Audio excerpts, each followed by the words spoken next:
Hello and welcome back. Let's learn about instance members and static members of a class. So when we create a class, we could have attributes for the class, behaviors for the class. By that I mean we can have data members or variables inside a class. We can put methods or behaviors or functionalities of the class. And also we can have constructors, we can have blocks, static blocks or non-static blocks inside a class. So we'll be mainly discussing about what basically an instance member or a static member is.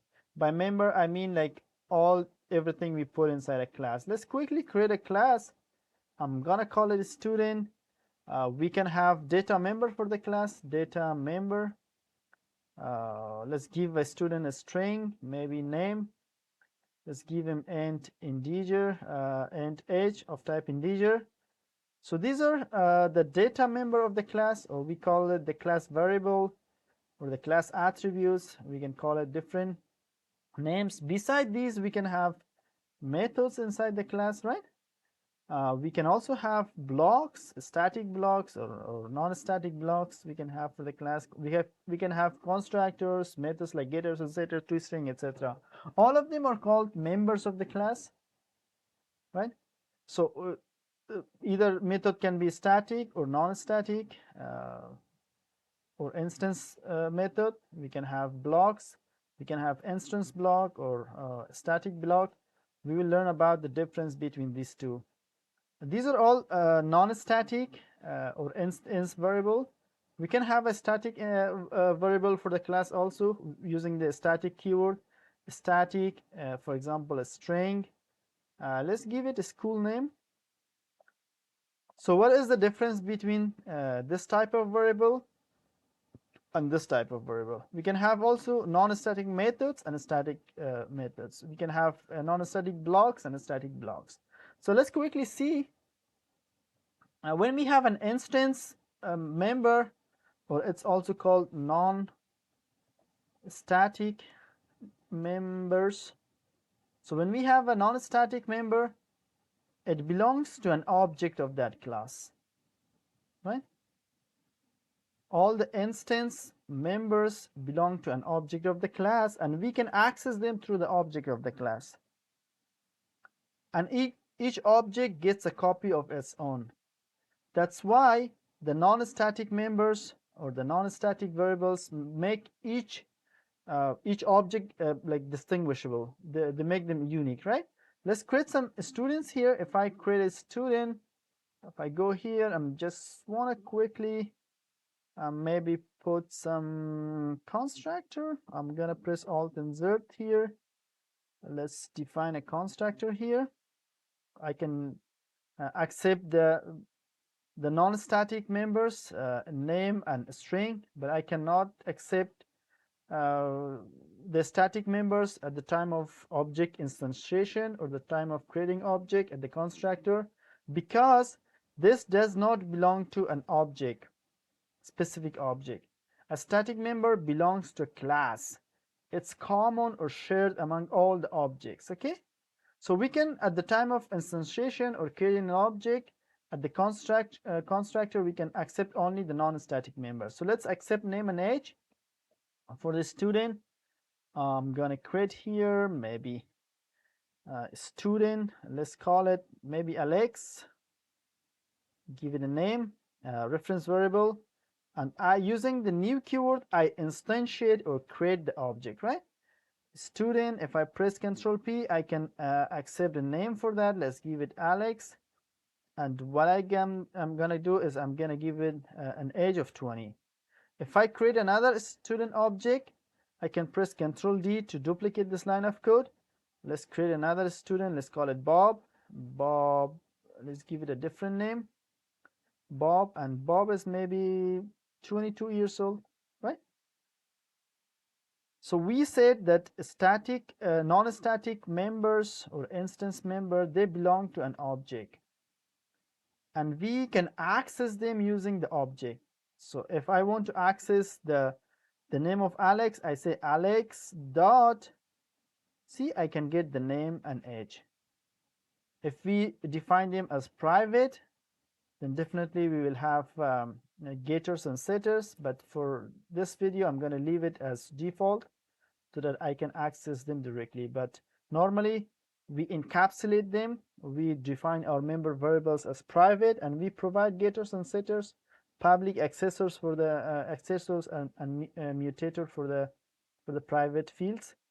So right now I can access them directly using the object. I can print the name of Alex, alex.name, and I can print Bob's name, bob.name, right? So each object have its own version of the name variable and its own version of age variable. But when we come in static members belong to the class itself. It doesn't belong to a specific object. It's common among all the instance or the objects of that class. And we can access the static members using the class name. We don't have to create an object for accessing the static members because it belongs to the class and it doesn't belong to a specific object. So only one copy of the static member variables are created and it's shared among all the objects. Only one copy of it is created and shared among all the objects. Okay. Static members are created once when the class is loaded, but for non-static members, we create a separate copy for each object. Each object is going to have its own version of that variable, or its own copy of the variable, right? But in terms of static members, only one copy is created and shared among all the objects. And they can be accessed only directly using the class name. We don't have to create an object for that. So if I now want to set the school name for that, for the students, so it's set for all the students. We cannot set a different student for Alex and different student for Bob. So what happens here basically, when we call the new keyword, we have a reference variable of type student. We know that the reference variables are created inside a stack memory. We have two types of memory area. We have a stack memory area and we have heap memory area, right? We have limited stack memory area. If we imagine this is our stack memory area, and we have a heap memory area. All the instance variable, let's call it heap. All the instance variables and the primitive type variables are created inside the stack, right? When we say student Alex, Alex is going to be, the reference variable is going to be created inside the stack, and it will hold the value. Bob will also be created inside a stack. It's a reference variable. Bob will also hold the value. Let's give it a value. I said all the primitive types are stored directly inside the stack memory, right? If I have, for example, int num or my number equal to 10, so this is a primitive type and this is an object type or complex type. So primitive types and reference variable are created directly inside the stack, and primitive type directly store the value. So right now num is created inside the stack. We have another area of memory reserved and we name it num, and num directly store the value 10. But in case of object type or reference variables, they indirectly store the value. Like we create an object using the new keyword. This object is created somewhere else.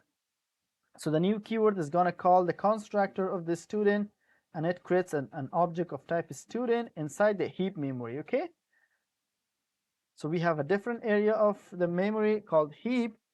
It's going to reserve an area here and create an object of type student.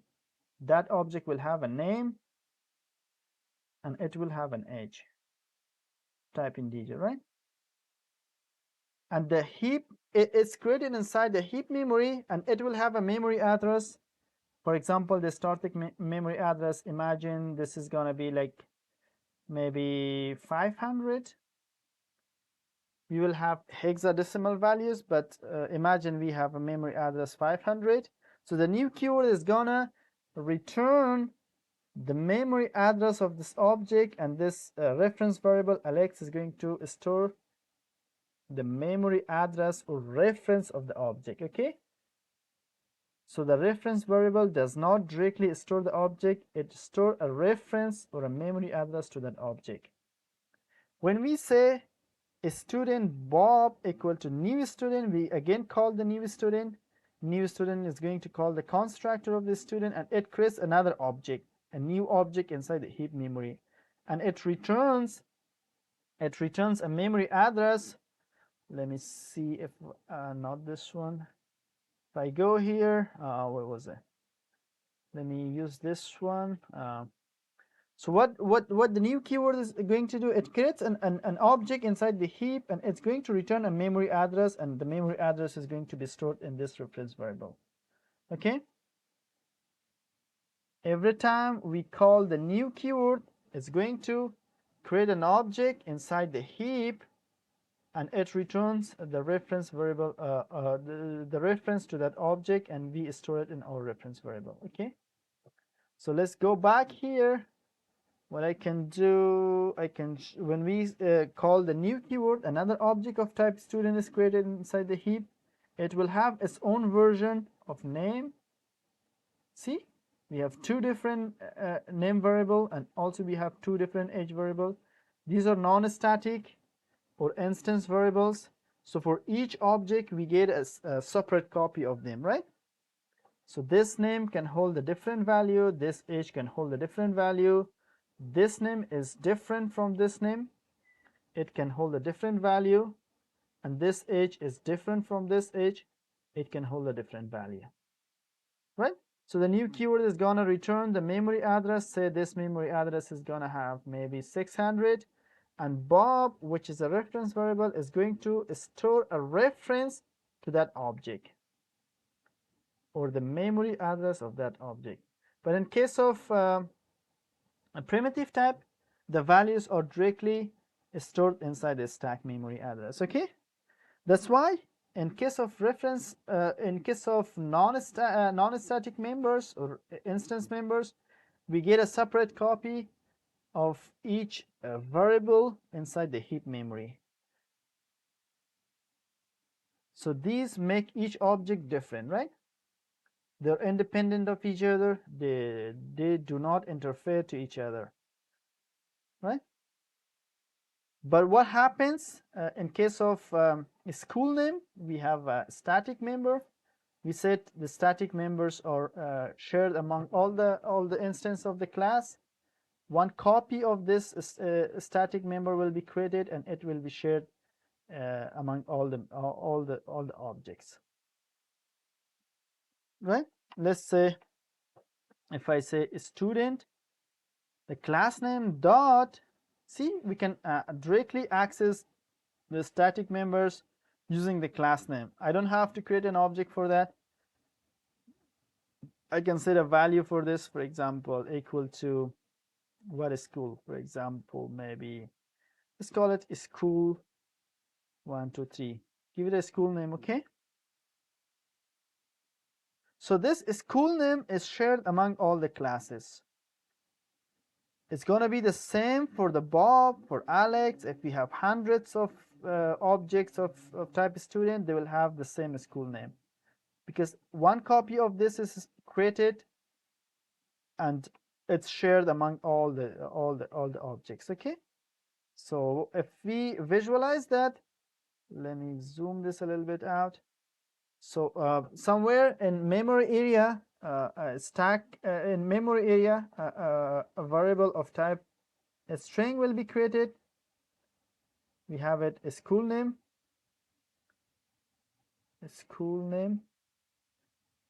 and we set a value for that, and this is shared among all the object of the type student. Okay, This will have a copy of the same, this object will have access to the same copy, and this object will have access to the same copy. And if we have hundreds of more objects of the student type, they will all have access to the same variable school name.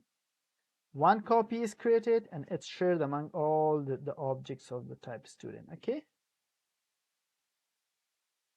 so that's why we can access the static member using the the class name. But if I want to print this out, for example, Bob's school, I can do that. I can concatenate Bob dot. See, I don't have I don't have access to static members using the object class, the object of the class.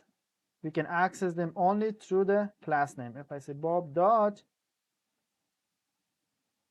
I don't see that, but I can define a public method, an instance method inside the student class to print or return this school name. For example, inside here, maybe I can say public get maybe public string, maybe get school name. This is an instance method or non-static method. An instance method or non-static method inside a class can access all the members. It can access the static members and non-static members. Okay, remember this. An instance or non-static method can access everything. It can call static methods, non-static methods. It can access instance variables or non-static variables, and also it can access static variables or class variables. Okay, this is also called class variable. So let's access the static variable from a non-static method. We can do that, but it's not vice versa. I'll show you. We cannot access a non-static member from a static method. Okay, let's say I want to return. I cannot use this because it doesn't belong to a specific object. So I'm just gonna simply return a school name. Okay, so now if I go here, I say Bob.get school name, and let's get the Alex's school name, Alex school name. Let's give Alex.get school name. So both of them should have the same school name, right? Because we have only one copy and they share the same copy among all the objects. If you have even hundreds of objects, they'll share the same object. So remember, for non-static fields, every instance of the class will have its own version, its own copy. That's why each object is made unique, because they get their own version of non-static fields or member variables. They do not interfere with each other. They're independent of each other. On the other hand, static fields are shared among all the objects of the class. Only one copy of the static fields or members are created, and it's shared among all the classes. Okay. The same way we can have methods, static methods, and also non-static methods. Here we saw, for example, student.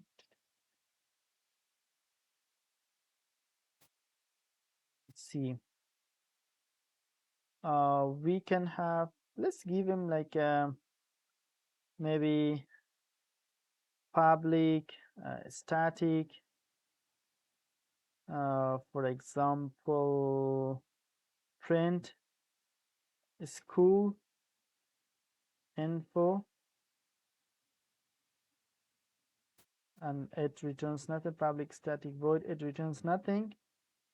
We define it as a class method or a static method.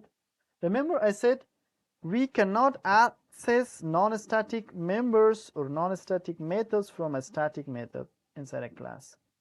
So right now I can only access a school name since it is a static from this one, from this method, from this static method. But I cannot access a string name and integer age because these two belongs to a specific instance of the object, but it's common among all the objects of the class. This is also common from object of the class. If I was able to access the age and name from the static method, because this static method belongs to the class and we access them only from by the class name, it doesn't belong to a specific object. If I was able to access the member variables or these non-static methods from here, which version of the member variable I would access? Is it the name for Alex object, or is it the name for Bob object or other objects? That's why we cannot access a non-static member from a static method. Okay, remember this. But from a non-static method, we can access everything. We can access the non-static member. We can access the static members. Okay, because it's shared among the static members or shared among all the objects, and we can print that. So let's say if I wanted to try to print the name, if I say sout name, uh, if I say name, I don't have access to the name variable because that is non-static or object. These belong to the object. But I can access the school name, which is a static member variable. Okay, I can print the school name. Let's say school name. I can say school name. I can do that. But in if I have a non-static method, so for example, public void non-static print student information, I can access everything from here. This method. Let's see. I can say sout. For example, this dot name is this dot age. Example, years old. See, I'm accessing the non-static members or instance member from a non-static method, but I can also access the static members and studies at, for example, this is school name or get school name, right?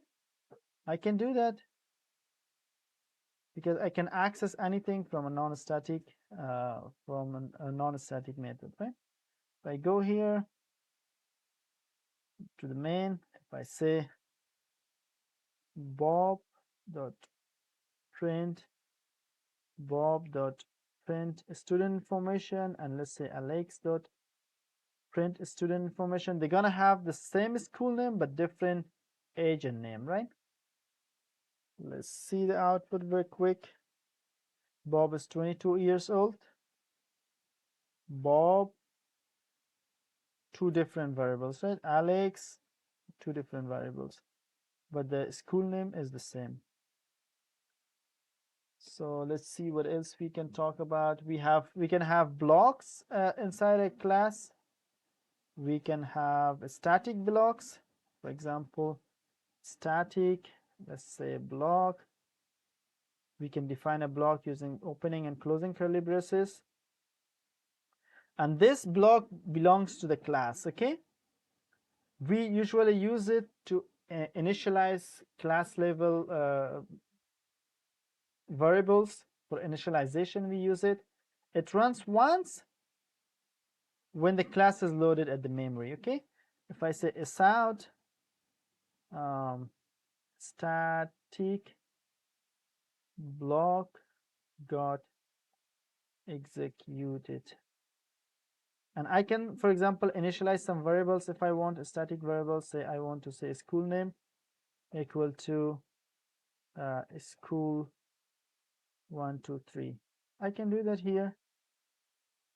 If I go here, let me delete this one.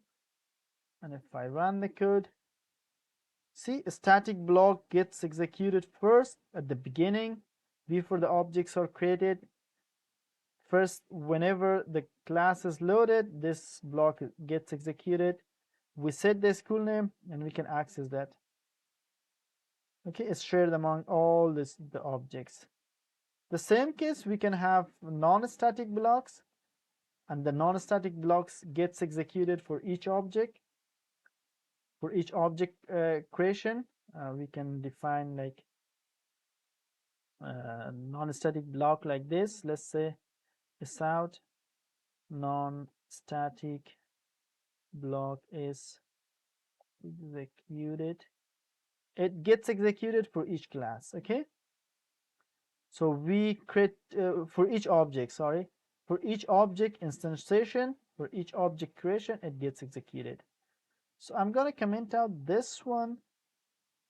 Maybe I'm going to comment out everything. So we create two objects here, Alex and Bob, and that block should get executed 2 times. Non-static block got executed, non-static block got executed, and we print the two object name. Okay, so that's all about static members and non-static members. Remember that static members belong to the class itself, not to any specific object. It's created once and shared among all the objects,